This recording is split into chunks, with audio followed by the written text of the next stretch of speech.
కేటీఆర్ అంటే కల్వకుంట్ల ట్యాపింగ్ రావు. వాళ్ళది tapping family అని అన్నారు మంత్రి కోమటిరెడ్డి వెంకటరెడ్డి.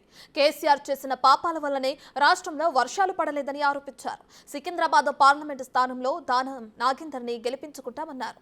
కిషన్ రెడ్డి సికింద్రాబాద్ కు చేసిందేమీ లేదని తెలిపారు.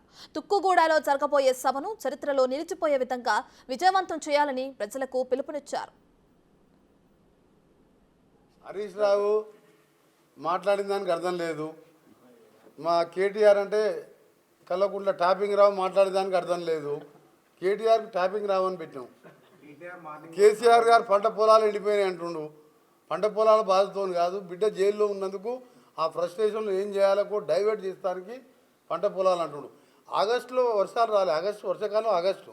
ఆయన ముఖ్యమంత్రి. ఆయన చేసిన పాపాలకు ఢిల్లీలో మందు అమ్మినందుకు ఆ దేవుడు తీసుకొచ్చి మందు బిజినెస్ చేస్తారా మీరని చెప్పి వర్షాలు పడలే. దేశంలో ఇండియా కూటమి కూడా అధికారంలో రాబోతున్నది. నాగేందర్ గారు గెలవబోతున్నారు. దాని మీద మీకు అవసరం లేదు. మేమందరం కూడా కాంటెస్టెడ్ క్యాండిడేట్లు అందరం కూడా క్యాండిడేట్లు కూడా వాళ్ళ అభిప్రాయాలు చెప్పారు. మేము అది ఇంటర్నల్గా గతంలోనే ముఖ్యమంత్రి గారు PCC president PCC president Revanth Reddy గారు కాబట్టి దాని మీద మీకు క్లారిటీ ఇస్తారు. తుక్కుగూడ మీటింగు చరిత్రలో నిలిచిపోయే విధంగా మీటింగ్ సక్సెస్ చేయాలన్నదే మా రిక్వెస్ట్.